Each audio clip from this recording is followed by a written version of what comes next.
MoTA Point, Ljubljana. Today we're having a talk, an artist talk, with Saginaw, aka Shigeto, from Ann Arbor, from USA, Michigan State.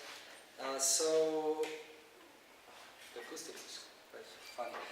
Anyway, so my first question would be, are you a drummer that's playing electronic music, or are you an electronic musician that's playing drums? Oh, I'm definitely a drummer. Okay. Yeah. Whoa, that is crazy. Yeah, it is. That's super psychedelic. Audio psychedelic. Yeah, no, I'm definitely a drummer first. I just grew up playing drums my whole life. From about 10 years old on, rock bands, hip-hop groups, and then mainly jazz. Like maybe around the time I got into high school, it was pretty much all I was focused on. And it was my focus for many, many years, till I was about 19. I thought that's what I wanted. It was like, I want to be a jazz drummer. I want to be gigging, touring, playing jazz. That's what I wanted. So it was definitely that came well before the electronics. Okay. So did you have like is there like a drummer that you're really looking up to, like your favorite jazz drummer? Oh, I don't know if any one in particular, but I'm influenced by, I'd say mainly when I was growing up, Elvin Jones and Tony Williams. Because they were so opposite to me. Like Elvin was so raw and primal and dirty and rough and sloppy in a way. You know, like people weren't used to his style. And then Tony was like perfection. Every note was so syncopated, so perfect, so complex. So yeah. Okay. Yeah. And like, how come that you got signed to such a kind of big or influential label so early in your career? I mean, you had just a few releases and bam, goes to international. I don't know. I mean, I think many reasons. One, this industry is built on, hopefully, the good side of it is built on real relationships. So I knew the Ghostly guys for years because I was a fan. It started in Ann Arbor, and I was a local jazz drummer, and they knew who I was. They were like, "Oh, Zach, the drummer," you know. And so when I started producing, word got around that I was making electronic music, and there's a sub label of Ghostly actually called Mood Gadget. I don't know if you're familiar with it. They've been doing stuff for I don't know, maybe since the mid 2000, like 2005, 2006. I'm not even sure. But anyway, I had a lot of releases on this label because right when I started making it, this small label was interested in it just because they had known I was a local musician. And they were like, "Oh, we want to hear it." So they gave me a chance just by association. Okay. You know, and then throughout the years, Ghostly just pays attention to the artists on this label. Mux Mool, which is another Ghostly artist, started out on Mood Gadget, and Jacob Alexander, the guy from Mood Gadget, found Come Trues, and he never went to Mood Gadget, he just went right to Ghostly. So it's like, there's this path that, this relationship that Mood Gadget and Ghostly has. So one is knowing people. Also, over the years I realized that the drums were quite a valuable asset, and that these days everyone is making tracks and putting music out, but you don't really make a living doing that, and everyone can do it. There's nothing that can differentiate you. You can be like, "Oh, I have a label." Like tonight, I could just make a label. I could make a record label tonight, you know? So it's like, it's like the validation is gone. So the live performance has become very important, I feel. And I think that my jazz background gave me an advantage to creating a live performance because it's what I'm more comfortable with. I'm more comfortable with performing than producing, you know, because it's much newer. So I think Ghostly recognized that, and they like to have artists that are different, and not any Ghostly artist is really the same, you know. And so they were like, "Oh, I like that, maybe." And it's just, I don't know. I've worked really hard. Yeah. It's like put the time in. Like, got yelled at by my girlfriend every night because I wouldn't stop making music. You know, like whatever. Put the time in. And what was this switch? I mean, you had this image of yourself becoming a real like jazz drummer. That this is, you're gonna live. I mean, make money and live, and you're gonna be a jazz drummer. And then suddenly, what's the flick that you started making beats on I don't know, a laptop or whatever? It actually, I always wanted to be making electronic music, and a lot of my friends were for years, and I was always the guy trying to get down, but I just didn't do it. So I'd be like, "Yo, you want to record my drums and put it in your beat or whatever?" And I never did it. There was just some fear, something just stopping me. And I developed chronic tendonitis in both my forearms in about 2004, 2005, really badly, to the point where I couldn't play drums, and I couldn't brush my teeth, and I couldn't do anything without it hurting. And I was really depressed, and so I started out of needing to do something. And then my brother, I started on GarageBand, and then my brother gave me a copy of Reason 2.0, and then I was just like, wow, I love this. I don't depend on anyone. You know, being a drummer, I needed to invite people over to jam, to create. Like, there was no way for me to play the piano and sing or play guitar. It was just, play some more drums.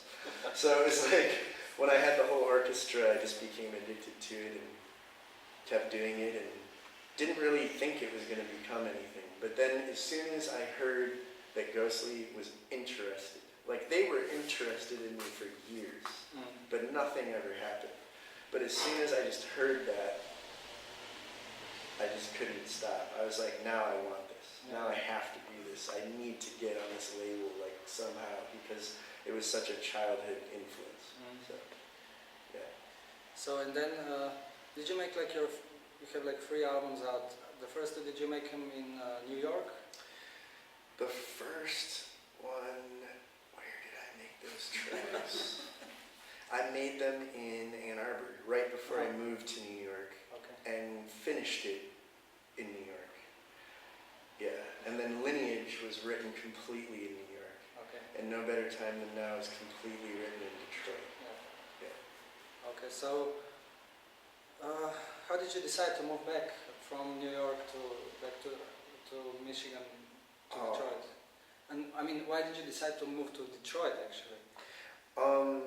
Yeah, so many reasons. The reason I left New York in particular was I'm older and I don't go out and I work in clubs and venues.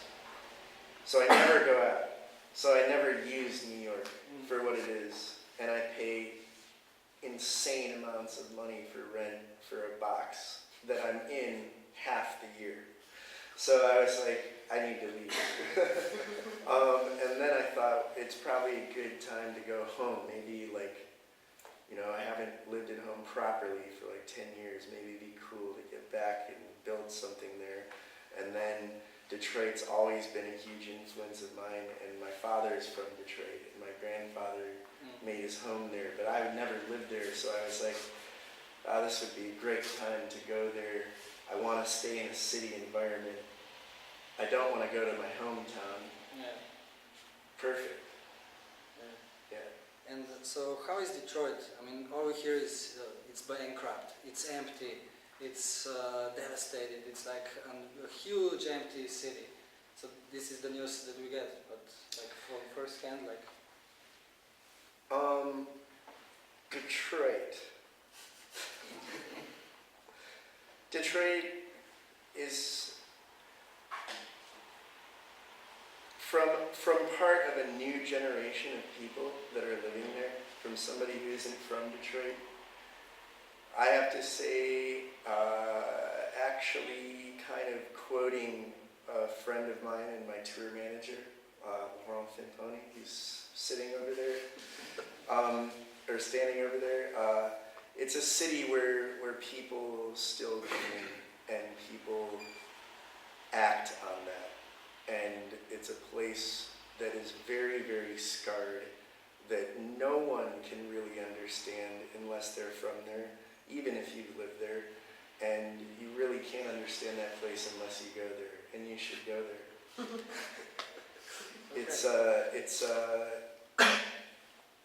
It's unlike any place in the world, and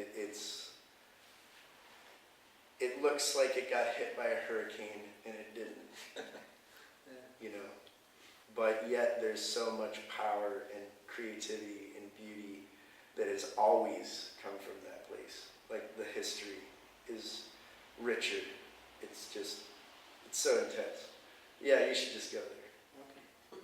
And is there like a small trend of young people moving to Detroit because it's like a different, like most of the cities are like, there's a huge process of gentrification, yeah. So it's getting more expensive, and in Detroit this is not happening, so there's but it is. It is happening.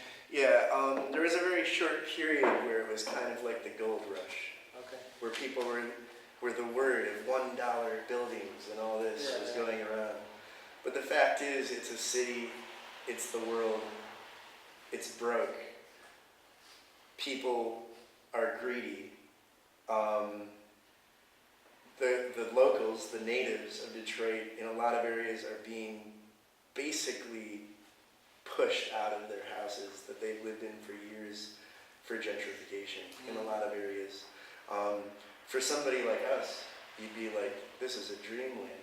Yeah. Oh my God, I can have a house and a studio, and I save all this money. Everything is so cheap. Like, people in Detroit, it's like they're trying to survive, you know. So it's not like this happy, like, amazing wonderland where you can go and just swoop up property. It's like definitely become this kind of twisted environment. But the thing is, there's always two sides. So it is a better place.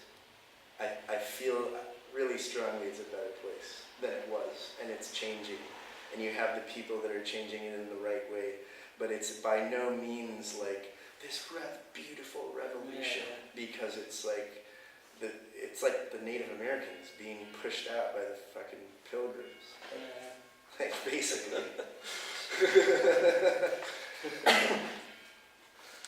So the whole album was made in Detroit. Yeah. And as I know, the process, I mean, technically the album was made a bit differently than the ones before, and also like you had like much more space and everything.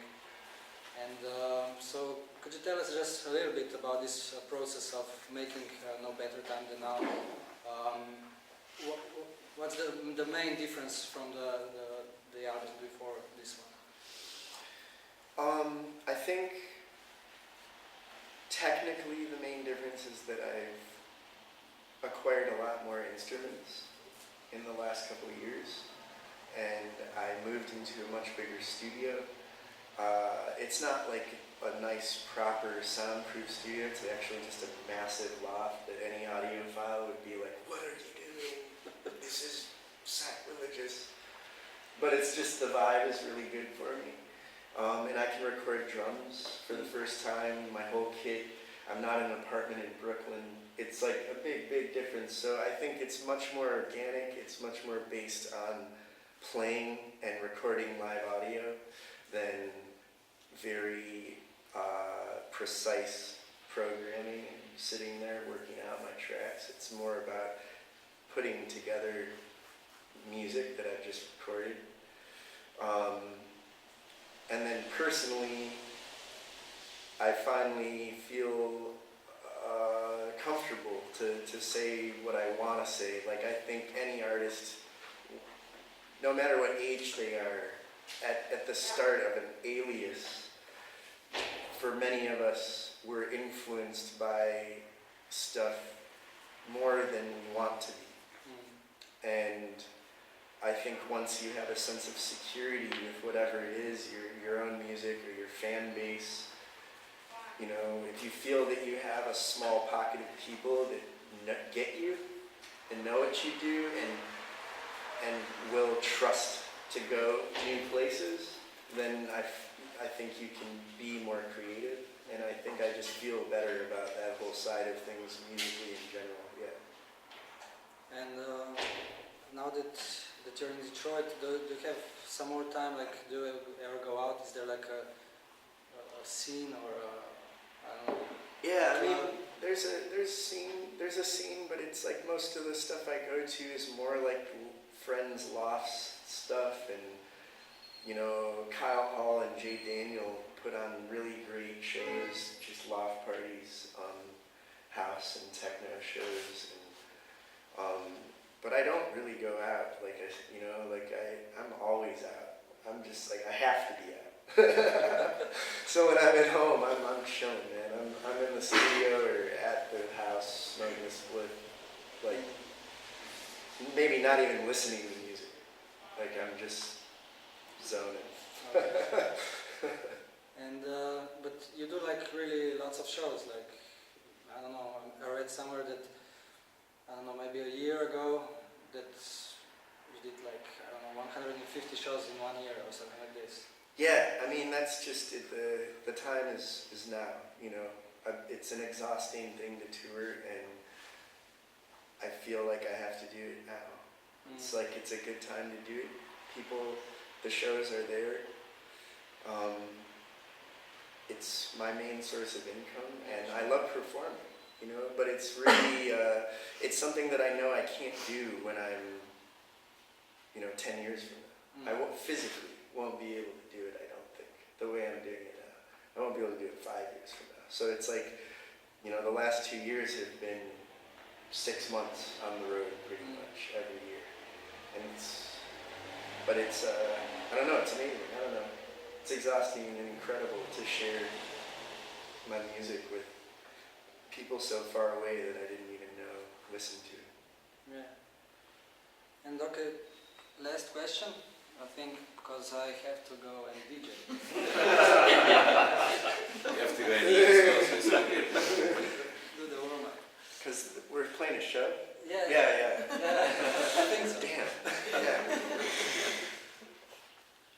So what do you think of this trend, of this overwhelming amount of free music that's out there at the moment, and this Bandcamp phenomenon where, like, all of a sudden there's lots of talent out there, and well, even more music, and like Bandcamp is going strong at the moment, and I don't know, maybe 80% of music on Bandcamp is free. So my question, do you think it's positive or negative? Because for me the problem is that then you have a problem. First of all, you cannot go through all of it, and the second problem is, how do you value music if you just say, this one is free, so I'm going to download it, this one is not free, I'm not even going to listen to it, or I don't know, or something like this. Yeah, I mean, there's so much to say about that. The death of the music industry, the death of the record, the death of an album and listening to it from start to finish. All of these things, the death of the label, the death of everything, you know, the whole, everything is different now because of the internet and because of the technology we have. It's not just free music, it's free photography, free information, it's everything. It's free movies, it's like, and not just is the product free, but making it is easy. You can have anyone can download Ableton and make beats. Anyone can take pictures now with their iPhone. Anyone can say they're a journalist because they have a blog. You know, it's all so saturated. And yes, like, you could be really bitter about it. And you could be like, oh, we're all fucked.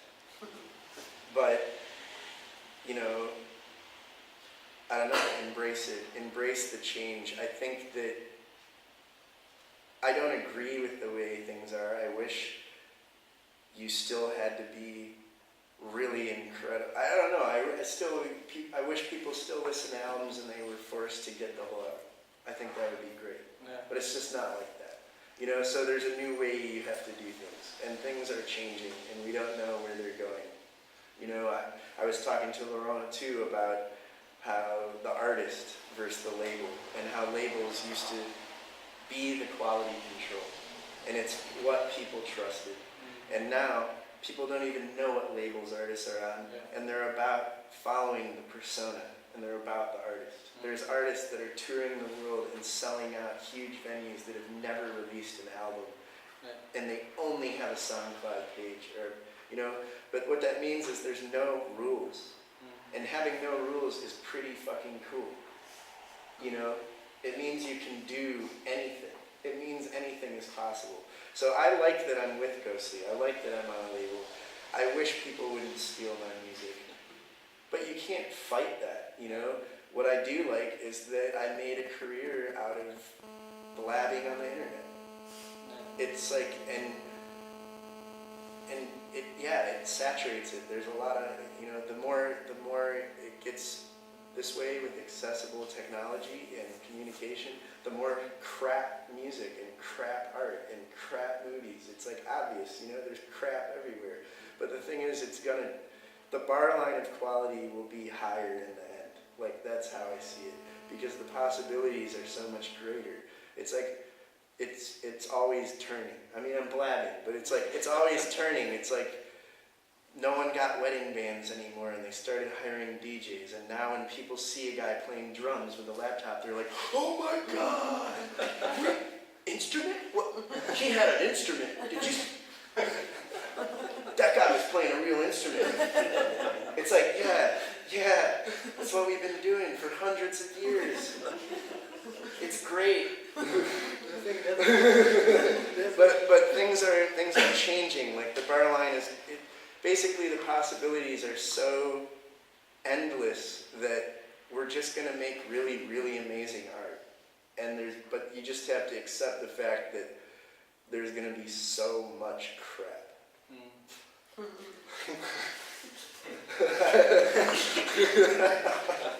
But like your last album was quite it's an album.